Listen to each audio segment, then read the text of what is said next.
So, welcome to Colorado. Nucleatum and the human microbiome is what we're going to talk a little bit about today. I wanted to share some things that I've learned about it. And when I say I've learned about it, it's all evidence-based. And when I prepare my slides, I have to let you know that I have resources that are outside of the slides. This set has quite a few pages, and I'm happy to get those to you, as well as my other presentation. And I need to remind you about my AGD disclaimer. I do not have any financial interest of a product in my talk, or with any company offering grant monies for this continuing dental and medical education program. So this is a look at how the pathogen Fusobacterium nucleatum impacts the human. It's not completely about periodontal disease or only the mouth. I'm looking at dental hygiene as an aspect of how it impacts the human, not just the oral cavity. So the way Nucleatum intrudes on the body is through a strategy.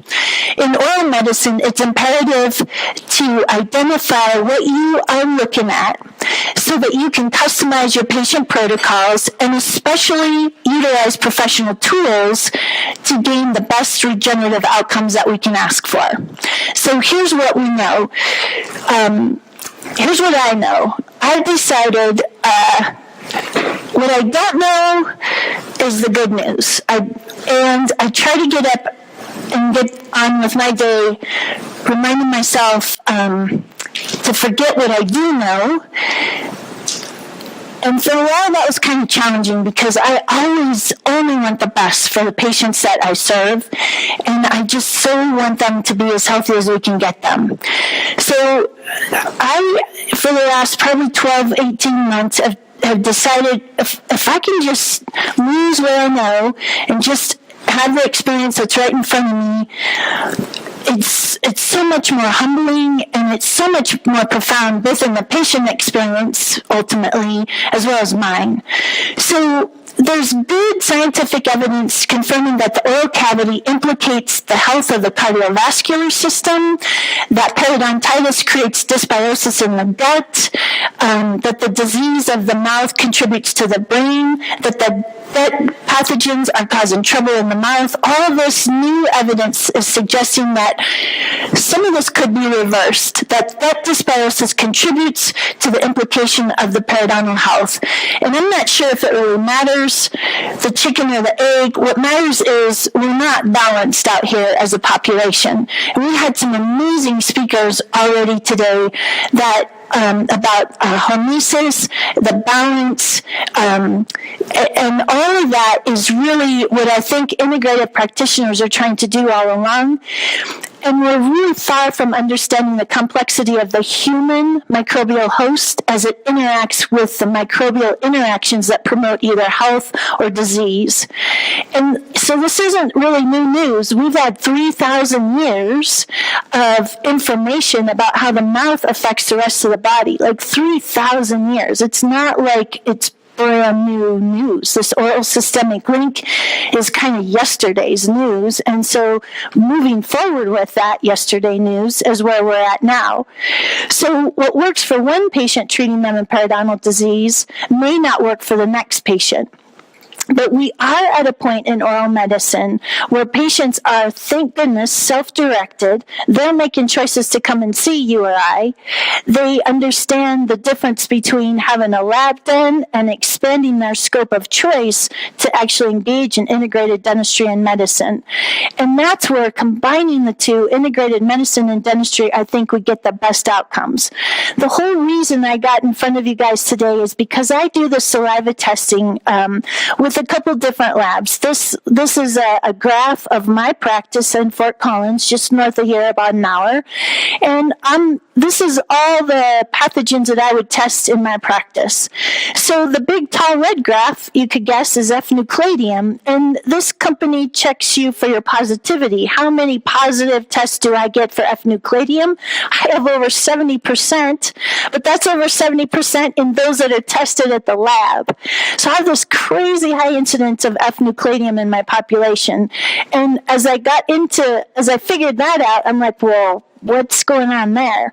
So that's the whole premise of the presentation. And when we look to older material about periodontal disease affecting the body, what is inflammation? What are we defining? What's causing it?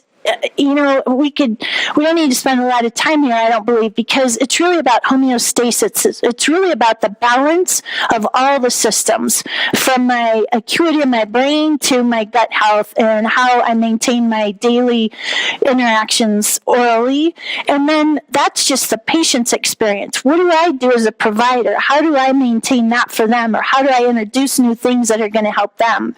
So the mouth has all these implications, and this is a pretty cool cartoon that depicts the pathogens that are in the mouth that affect the organs. So the mouth is the center, and then we have H. pylori up above that affects the eye, it affects the throat. F. nucleatum is right up here that implicates the digestive tract. We have the kidneys down here where T. denticola and T. forsythia are kind of fond of making trouble down here. We have the urogenitary tract there. We've got the brain down here. All of the oral cavity pathogens can impact all these systems and organs. So what we're saying, hey, if you score F. nucleatum on your labs, that means you're going to exhibit gum recession, tooth loss, deep cavities. Every single person is different. That's why I can't come up here and say, oh, if you get F. nucleatum, then just give them this, that, and the other. That's not how it works. It's just super crazy tricky, and that's why I test to figure out what I'm messing with, and then try to customize the patient protocol and retest, check in with them clinically, check in with them nutritionally, all that you've already heard this morning. That's the basis of how I think you're going to balance things out with a patient. So here we are, F. nucleatum. It's kind of a crazy, we thought it was like a symbiotic commensal pathogens, meaning, kind of a regular pathogen, and it actually is. F. nucleatum is found in healthy balance in healthy tissues. It's not always a troublemaker. But what's happening in our microbiology world is pathogens are doing some cell mimicry, so we really don't know what to expect. So I really think that testing is really important. Now, if you do this under a microscope, you're going to come up with like a kind of a long fusiformal rod, like kind of long and skinny, and it'll be a rod. So, this can spread throughout the body and colonize in different body sites. So I'm going to give you a little descriptive stuff here. Just hang in here. This is kind of not super exciting. But Fusobacterium nucleatum has several subspecies. So these subspecies are associated with the entire body system. And there are 3 strains that affect the oral epithelium, the gingiva, and the periodontal fibroblasts. And that's Nucleatum, Polymorphum, and Vincenti. Okay, so there's other subspecies. There's Animalis. That's associated with pregnancy complications, so is Polymorphum. Animalis is associated with inflammatory bowel disease. It's associated with colorectal cancer. Vincenti and Fusiforme are the ones that can be more on the healthy sites. So when I say F. nucleatum is found in healthy sites as a healthy normal flora, that is the subspecies of Vincenti and Fusiforme. So nucleatum is associated with periodontal disease. It's also associated with cardiovascular problems, urogenitary tract problems, appendicitis. It's associated with many, many things. So it's one of the most common oral species, Fusobacterium nucleatum. It's isolated from extraoral infections. You can get this outside your body. It doesn't have to be internal. It's included in the blood, the brain, the chest, the lung, the liver, the abdominal area, OBGY infections, and it can create abscesses. So it has learned that it's kind of a gateway, and I'm going to describe to you how it works, this gateway. FN is linked to appendicitis. It's a significant pathogen in the human infections, including several infections that would cause a real societal impact. So you can use, this is a graph here of one of the labs out there, oral DNA labs. I use all of them that are out there. DNA Connections, Hein Diagnostics out of Germany.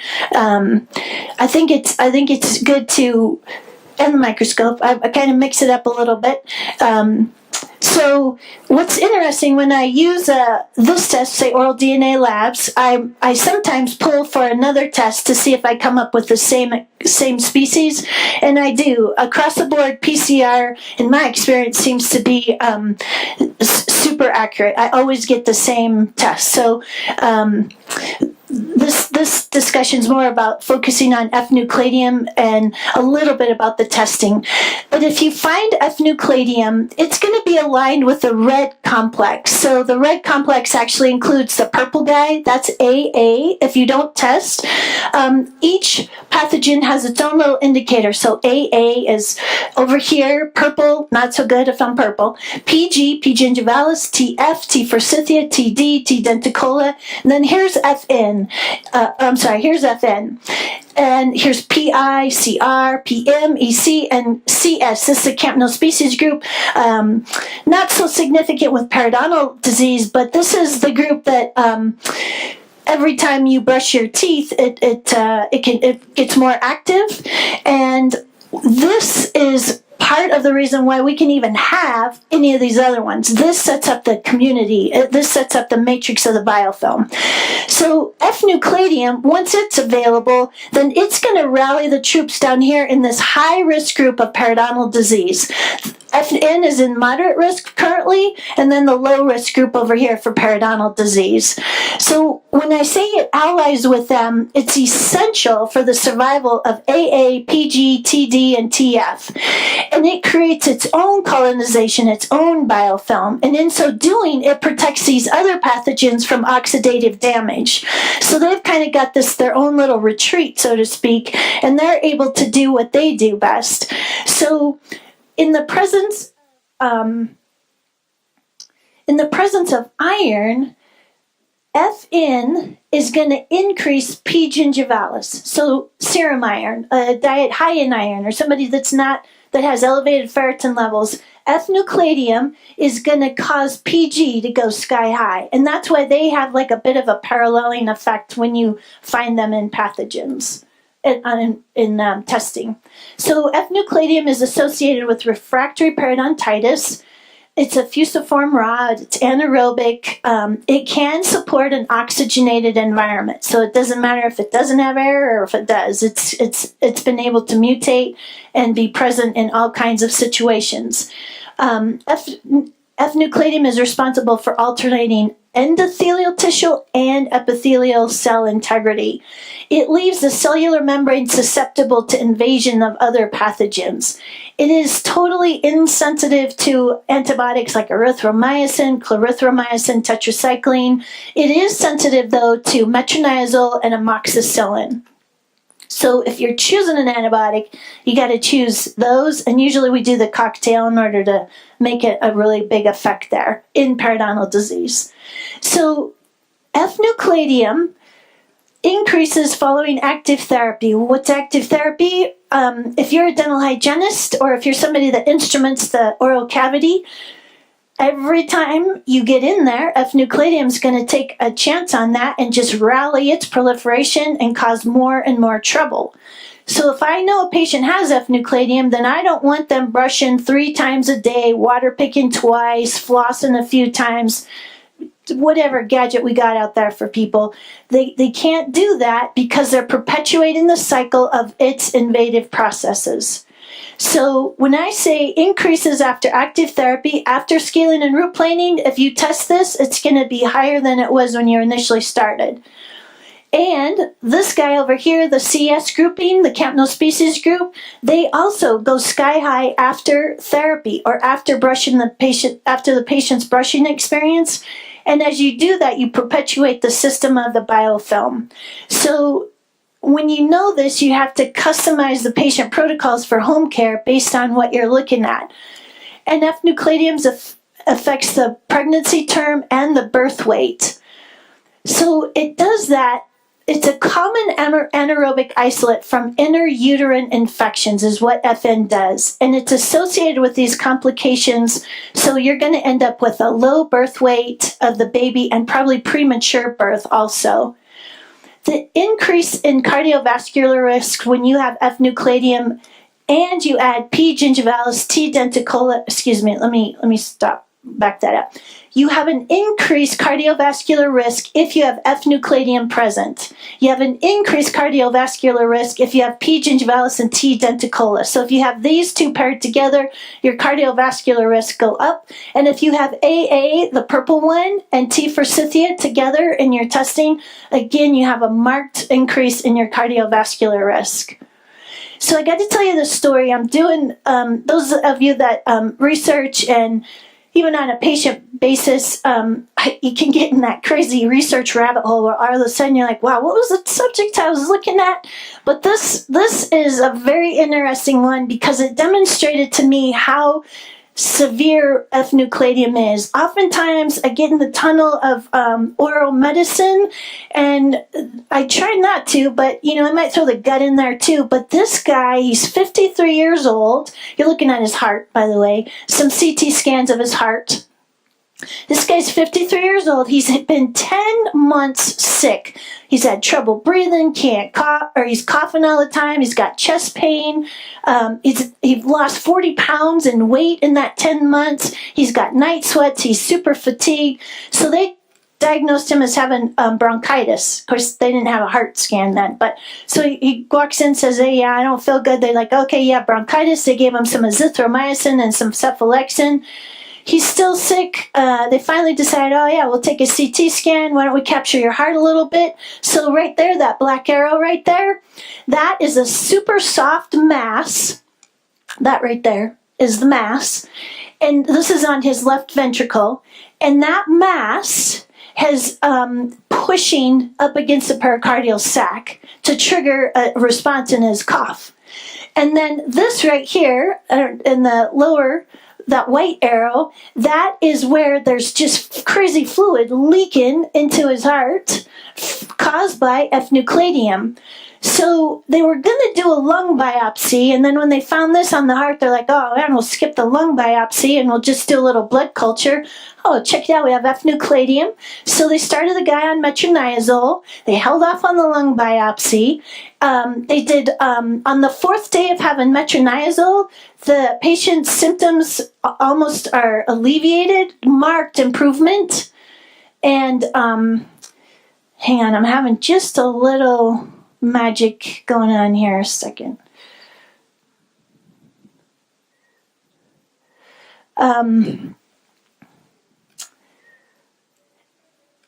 So I shouldn't look at my slides and finish what I was telling you. So fourth day, metronidazole, totally different guy. He went 10 months on metronidazole. And I don't know if anybody's in here that's ever used that, but you can't stand up straight like after the first 30, 40 minutes of being on one. So this guy's on metronidazole for 10 months, and then he's better, but then they decided to look in his mouth. And he had severe chronic periodontal disease. He had deep caries. Every single tooth needed to be extracted. He decided, man, I'll take one of those out, and then I'm just going to finish up my metronidazole. So that's as far as the study suggests that maybe we should look at F-nucleatium even when we're not getting better on erythromycin, cephalexin. It's just an example of how virulent F-nucleatium can be and how in the right person things can go kind of crazy. So deep caries is a huge component of F-nucleatium. So as a restorative dentist, if you're in here now with me, if you have deep caries, you've got to suspect this, because the further I go into my presentation, I think this is just the oral manifestations that F-nucleatium is responsible for. F-nucleatium is going to impact your gut. There's more microglial cells in the gut than anywhere else in the human body.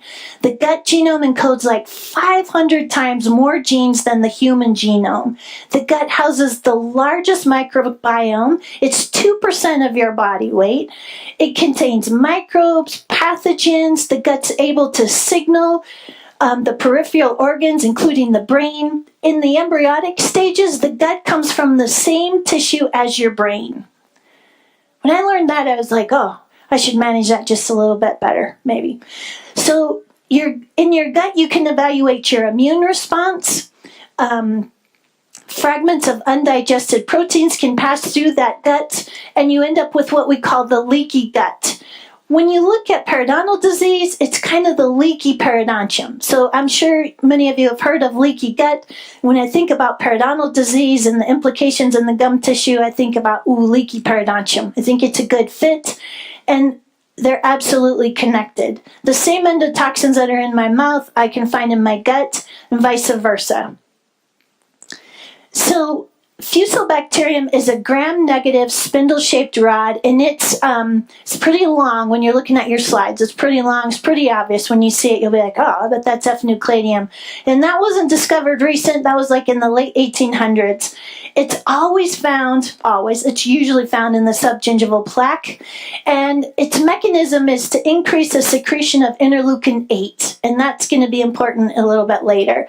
It induces cell death, apoptosis. It's what we call a cytokine. So when we were talking that very first slide about the inflammatory response, cytokines can do that. They cause inflammation. It's an oxygen radical release agent, especially from leukocytes, and it crosses the gut, the brain, and the heart and the mouth barrier.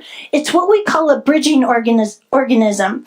So a bridging organism is also going to be PG, TF, T. denticola, strep, and AA. So when you have a bridging organism, this is what a bridge looks like. You have F. nucleatum is all the blue dots. It's in the middle. It's the bridge. And it's called a middle colonizer. On the other side, we have an early colonizer. These early colonizers are like the Streptococcus is right here. Actinomyces is over here. This is the first colony. So they're showing up and kind of setting up the biofilm matrix. Here comes F. nucleatum, and F. nucleatum decides, I'm going to build a bridge so some other guys can show up. And on this red side is a little T. forsythia is over here. The purple is AA. The pink is T. denticola. And then you come back over here to P. gingivalis. So do you see the partnership? And that's just in the biofilm. It hasn't even really done any trouble yet. So the point of this is to help you realize that if I have one, I have a symbiotic relationship in that biofilm with other pathogens. And when you look at pathogens and how cell mimicry, they can now, P. gingivalis has this down. It can mimic an immune response, meaning I've got P. gingivalis, I'm white cells, I'm coming in to rescue, I'm immune system, I'm coming in to rescue, and P. gingivalis is like, no, there's no trouble, there's no trouble there, just move right on through. So your immune system walks right on through, and in the meantime, PG and F. nucleatum, that's usually piggybacking next to it, is causing epithelial endothelial destruction. So with that mimicking of cell interleukin processes, this is a schematic and a test result of these immune gene markers. So we just heard earlier today about genomics isn't really our definitive diagnosis. It's a contributor possibly, but when you look at the inflammatory markers of a patient, and this is also part of a saliva test, you can get their type of immunity, their gene marker, genotype, and their inflammatory risk index. With the collection of data that you get from this, I can almost suspect that the patient, actually, let me back that up. With F. nucleatum, I'm going to suspect that they have some trouble with the toll-like receptor 4 and the tumor necrosis factor alpha. So this line right here, above it is innate, and below is your acquired immune system. If you don't do this test, which is, you don't have to do any of these tests, but if you suspect you have F. nucleatum, and they're having severe reaction to their periodontium, gum recession, bone loss, deep caries, you can kind of assume they probably have some gene markers that are not actually ideal. And those markers have been flipped on so that the cascade of damage and destruction starts happening a little bit more rapidly. Statistically, I should tell you, P. gingivalis is going to interplay with interleukin 6. So if you know you have P. gingivalis and you're having trouble modulating that patient, then your variant is probably off to where they're just more sensitive to that invasion. So if we're looking in that mouth and I'm looking at the systemic processes through my oral medicine provider eyes, I'm thinking caries, maybe osteoporosis, I'm checking my radiographs. Maybe I'm looking at their tongue and assessing their B vitamin nutrition, their malnutrition, their astomia, viral influences, maybe their gut. But what I need you guys to do is just take a little bit and maybe walk over to the right. You could go left, but I want you to think right, because I need you to kind of modulate your left brain thinking with me for just a little bit longer today. So looking at this marketing thing here, kisses, I need your right brain to come up. Do you see the candy between the K and the I? All right, everybody see that? Okay, good. So now your right brain on me, and that's a sweet spot, I think. So this bidirectional, that going good with the candy thing. So this is a bidirectional relationship, F-nucleatum, and the right brain I need you to engage with, I just need you to hang with me here a little bit. It's crossing the heart barrier, it's crossing my gut barrier, the brain, my immunity. It's changing things pretty quickly. It's evolved into an elaborate mechanism that's able to disrupt all these barriers and invade tissues deeper than we realize. Your skin, your mucosa, that's a barrier. Your blood-brain barrier is a barrier. But all these things kind of define the balance between my inner milieu, my inner stasis, and my external environment that's not sterile. But my internal milieu is the sterile environment. And these pathogens, F-nucleatum has learned how to change and modify that. So atherosclerosis is a complex condition associated with both the innate and the adaptive immune system. It disrupts that endothelium easily, and it aids P. gingivalis to follow suit and get deep into the cardiovascular tissues of the heart. The old theory with our gut is that the gut bacteria got squashed. The bacteria of the gut would squash the pathogens in my gut. That was kind of like, that's what's going on here. If I eat something bad, the bacteria in my gut's going to so handle that. So that didn't work very long. And we figured out that the new theory is the gut is the master at digestion, immune system modulation, and development of our nervous system. So that's quite a jump from, I'll just eat what I want and it's all going to come out okay. F-nucleatum influences both the mechanical and the immune barrier of the gut function. It elicits endotoxins. It can create intestinal permeability and induces inflammation in the form of an insulin resistant, contributing to diabetes through the gut wall. This explains many diabetics that are unable to dysregulate their blood glucose based on their diet, exercise, lifestyle. Their gut is possibly the implicator in why they can't maintain their insulin health. This is a graph of a colon, not a colon, but this is a study where they took Fusobacterium and they measured it in all parts of the colon. Both the rectum, the sigmoid, descending, splenic, the transverse, the hepatic, ascending, the cecum, all those are components of the colon. So the pink is where they found F-nucleatum, and they found it everywhere. It can get in, it doesn't stay in one part, it gets everywhere. So as the pathogens adapt to us, so do we. So I have to tell you, 2017, there's a Swedish study confirming that F-nucleatum, and it's a subspecies Nucleatum that we find in the mouth, and one other bacteria that's found in the colon, the CLBA, they're now using F-nucleatum and this other pathogen as a predictive marker for colorectal cancer. That is ginormous. So I'm a hygienist. I'm doing these tests, I should figure out at least one patient experience. Every patient, I think, you should run a lab and figure out what you have, because it might be you that helps them onto the next phase of their best health outcomes. So, F-nucleatum is also responsible for crossing the blood-brain barrier. It's implicated in cognitive decline. It's an infection. It causes an infection in the brain that will contribute to a really great loss of neurons, and neurogenesis will be lost if it gets in there.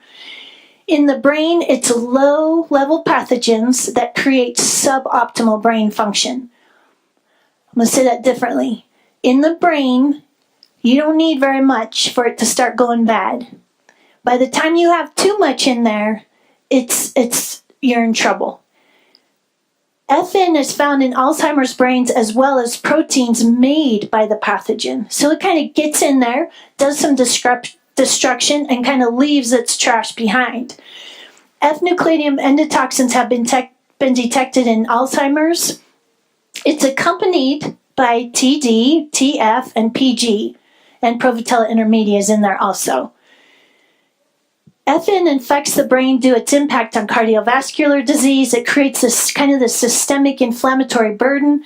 And after it does that, that cerebral microvasculature is destroyed through the endothelium, and that results in a decreased oxygenation to my brain.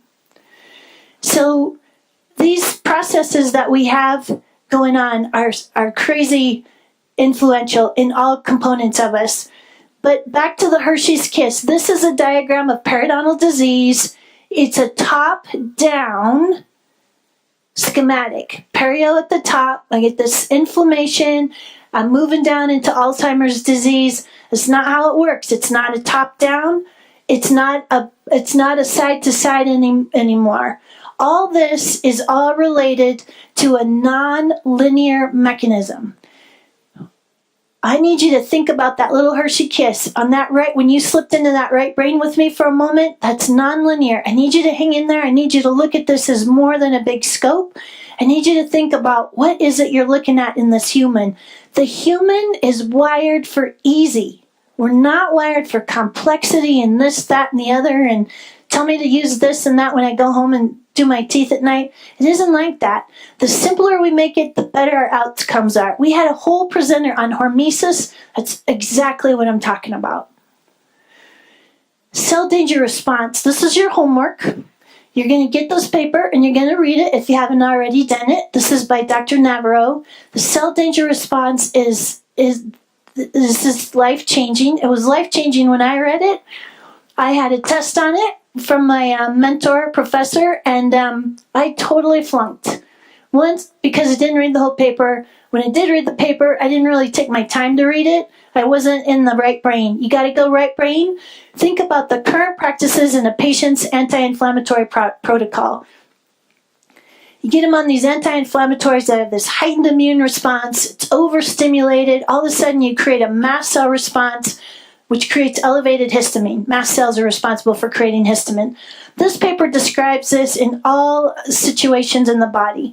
The cell danger response is what we heard earlier today about cancer being a metabolic reaction in the body. That's what Dr. Navarro is telling us also, but it's towards inflammatory phase. The cell danger response is more of a metabolic response to what the cells are going through, whether they're protected or whether they're in harm.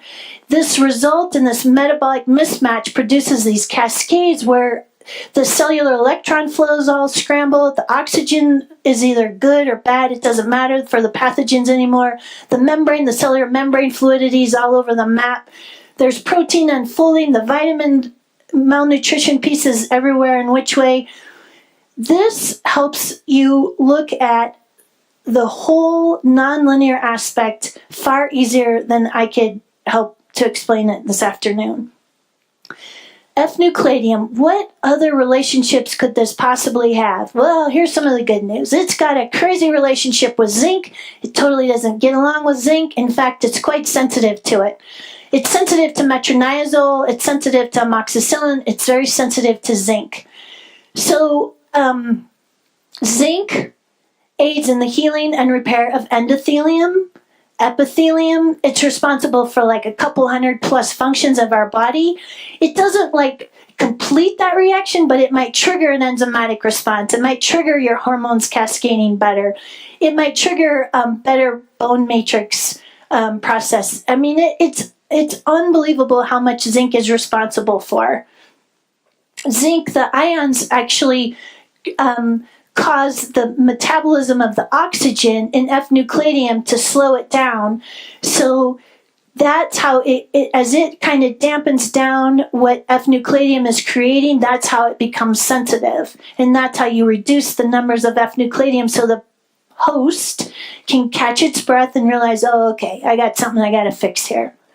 So the whole reason, remember, I got here is because my labs are crazy high on this. And I figured out that when somebody has lots of plaque on their teeth, it's not because they're lousy at home care, they don't floss. I mean, that can contribute, but, you know, I was telling you, I tried not to remember what I know every day, and I just kind of figured out there's other things that help me understand why somebody has high zinc, high plaque on their teeth. And I started looking at other things that cause zinc deficiency versus sending them out to get a blood test, which is a little tricky on the zinc anyway. But there are other things that show that a person has low zinc, and they can have these white spots on their fingernails or hangnails. You can have acne. And if you come in and say, hey, my ferritin's really up, I got elevated iron. Hey, this is a mistake right here. This yellow watery plaque, that's virus. So the hygienist in the room, you know when you subgingivally scale in or prox and you pull out that yellow watery plaque, that's viral implications. That's not necessary. It could be zinc, but it's mostly you're messing with some virus in there. And we've been seeing it all around because of the flu and cold season. We see a lot of that right now. Oh, there's my pointer. Sorry, let me get that out of the way. So when you have proper zinc absorption, you've got a healthy gut. High sources of zinc are pumpkin seeds, red meat. We don't have a lot of red meat. We don't need a lot of red meat sometimes. But pumpkin seeds, low sources of zinc are water and vegetables. And the co-nutrients of the fat-soluble vitamins A and D, yeah, they're fat-soluble, and they're reliant on zinc, the mineral, in order for them to metabolize. These are other foods that are high in zinc, and I'm telling you this here, I'll catch up to this in a second. It's really crazy abundant in oysters, beef, and cheese. That's the highest zinc-containing foods that we have. It's generally not absorbed super well from plant products. It's generally more highly absorbed from animal products when you look at the zinc piece. So back to F-nucleatium and zinc, there is actually a genetic SNP, a variant. Not that genomics is my protocol for treating a patient, but if I know they have a little SNP that creates this condition called pyroluria, I suspect they are going to have higher F-nucleatium. So pyroluria is also called KPU or cryptopyroluria, or it's called malaveria or the mauve factor. And that's because when you get a blood test for it, it turns the test strip is mauve colored, is where that came from. So this is crazy when I learned this. 10% of the population has this metabolic condition. That's a lot of people, 10%. 50% of those might have autism, and 70% are probably schizophrenic, are having trouble assimilating their zinc. Now, it's not that you can't assimilate it, it's just that they're having trouble because they have a genetic polymorphism that's helped keeping them from getting that. And a lot of people with ADHD are very low in zinc. 40% of the alcoholics, they're super low in zinc.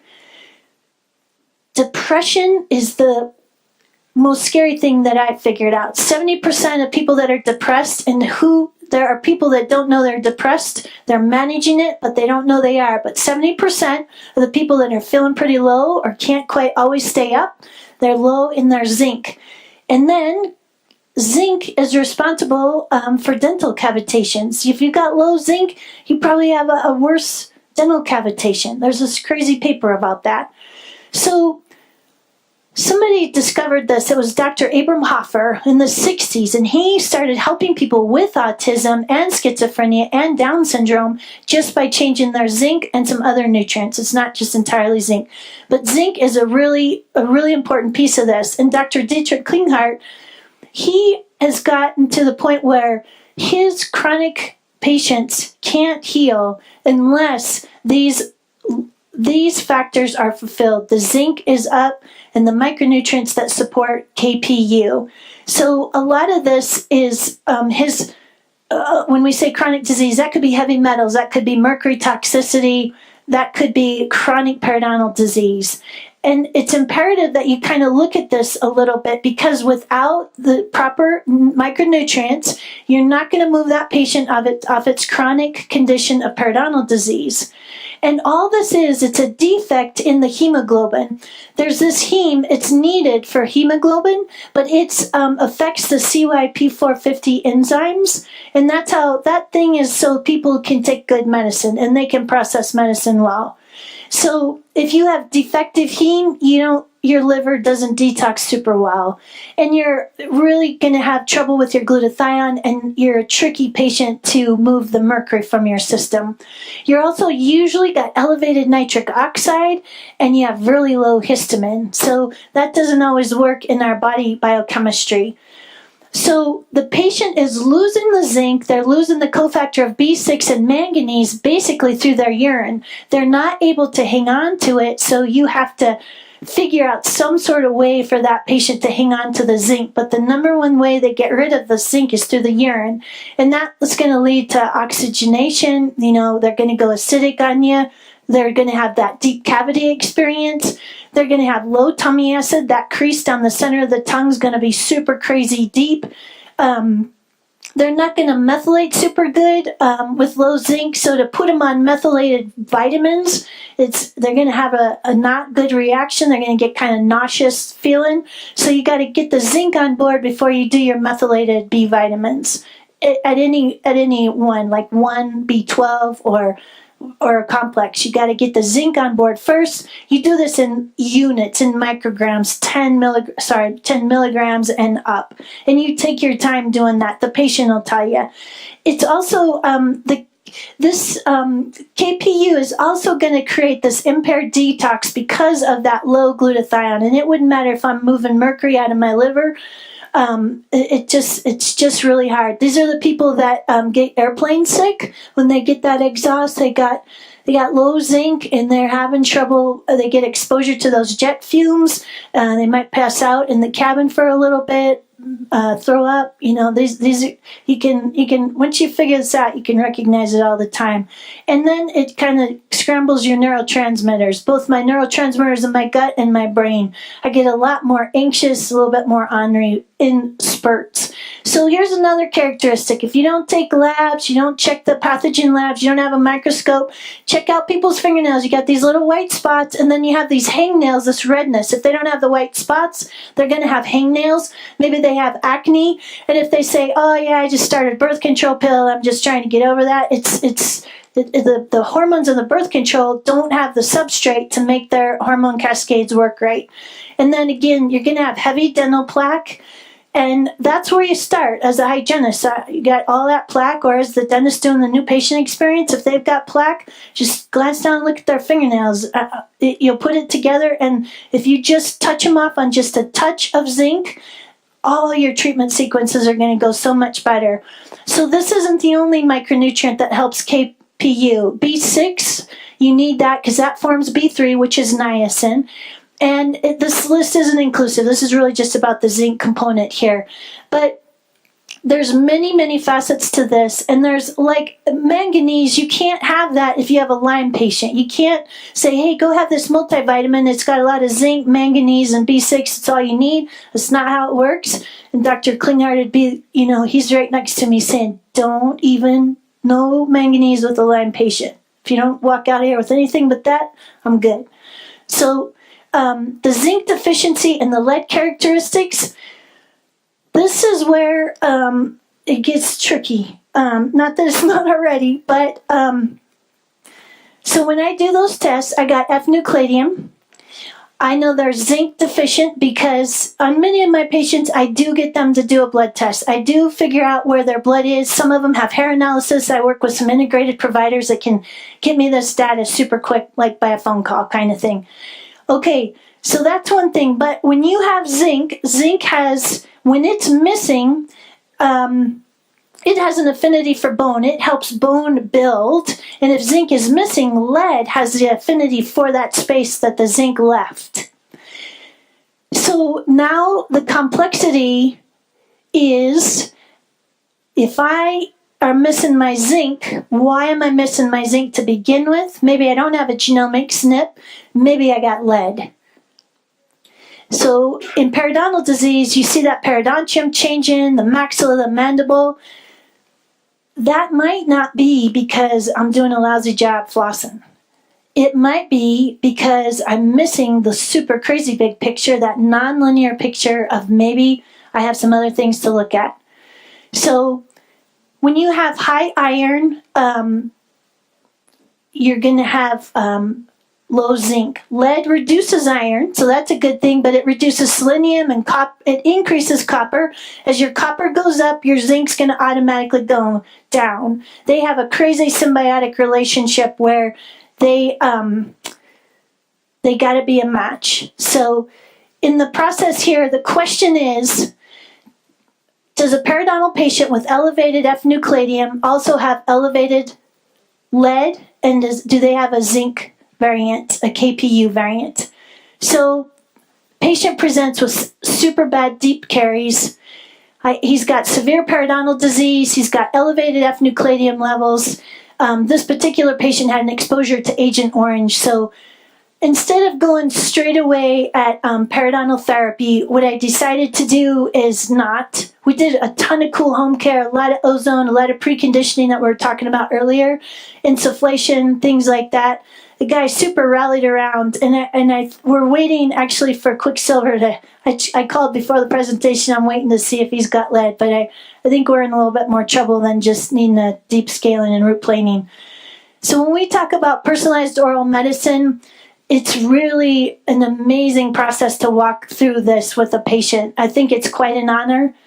I think if you determine both your pathogens, your bioterrain mechanics, modulate the patient as best you can with nutrition, I think your outcomes are far sweeter. Thank you so much for your attention this afternoon.